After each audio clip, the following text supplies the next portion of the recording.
So what did you find out there, big guy, with the mystery? Well, what it was doing, it was energizing two circuits at once. I'm deburring my hands because I had to do die grinding on a couple of bolt slots. Look at this, look at this metal that was all on my hand, and it's like, well, you move just the right way and it hurts. It feels like you're getting a splinter. You can see it all over my jacket. Oh, Look yeah. at this. See it? Look. Yep. I'm die grinding. Huh.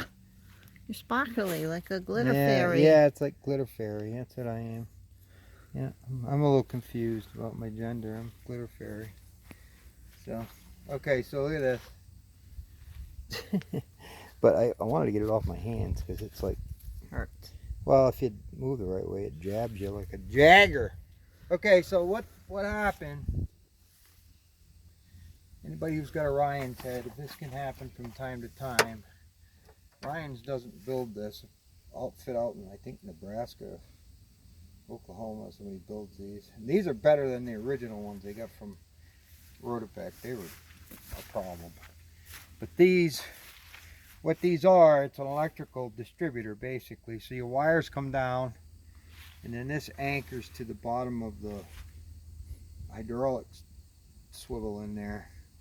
And then basically what this is, it's got rows of discs in here, and then it's got a set of brushes on each side of the disc.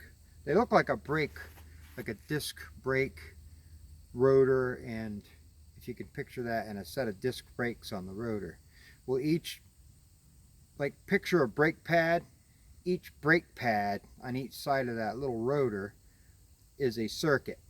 So you have a, like say number 5 wire will go into one of them, and then they'll have a ground on the other side that goes to ground. So it makes a complete circuit.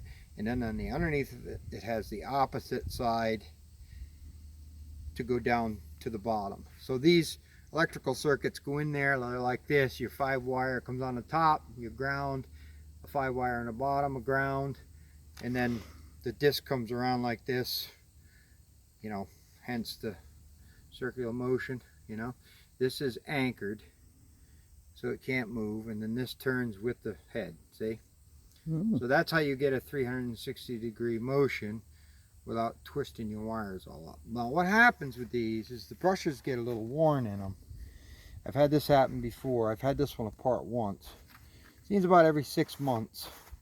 I should have thought of this first, but I thought I just broke a wire. But I was getting on the machine single, like number 5 wire would light, and then when I plugged it into this, it was crossing over like number 5 and number 6 would light with one button. So it was basically backing your hydraulic oil up on the valve. So that's why I finally figured it out. I got testing around. I was like, oh, you got to test and make sure, like when you light, say just for instance number 1, then number 1 is the only wire on that whole harness of 8 wires that should be working. And if you've got circuit bleeding over to another, power bleeding over to another wire on that circuit, another wire, then you've got a double cross. And what happens, you have to isolate this, because I went up the boom and I was getting a double signal up the boom. So you got to remember, if it can come down here and go into that brush, it's just going to hop across and come right back up the other wire. So you need to isolate this and unplug it, then test from here down to here, and that's how you figure it out. But I figured it out, and it's. So where's this thing? Where's the new one? The new one's in here. I'm just putting it in. I got to wire it. It's all in. I had to. When it comes, there's the 2 bolts that mount it, and there's the locking bolt that keeps it from turning right there. So those 2 bolts, the slots on this ain't made like, it comes like that deep, so you got to take a die grinder and grind them in so you get enough room to put your bolts. So what I'll do with this one, that's a brand new one. I've had it for about a year. Probably won't work.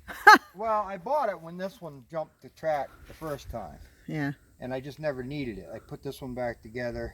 But what probably happened in here is the brushes, it gets jolted just right, and after they get wore a little bit, the brushes hop off of the, they like one will go under, like the little tiny tongs on the brushes. They're just little brass. They look like almost like a set of contact points in an old engine, you know, and they've got a little contact point on a brush, and they get like, it must jolt just right, and it'll like kind of bind them underneath, and then it runs 2 circuits at once. So I'll take this back apart. If I can't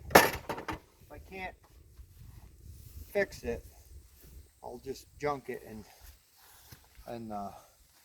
buy another one. So I got it. So luckily I had the part anyway. Well, Mammy let's hope it works. Mammy had to dig through my truck to find it. And I cleaned out his truck. Yeah, his cleaned out a bunch of windshield. garbage and washed my windshield. Oh, Mammy's so good to me. So anyway, Oh, it ain't coming free. You're buying me supper tonight. I know. But I'm going to hook these wires up now, and this should be good to go. So it'll be ready for Monday. Good luck. I got wood on the ground, so I don't know. I really probably should put some more wood on the ground, but it'll be all right. I got a couple hours head start on Jesse, and Well, you can take it out and practice. yeah.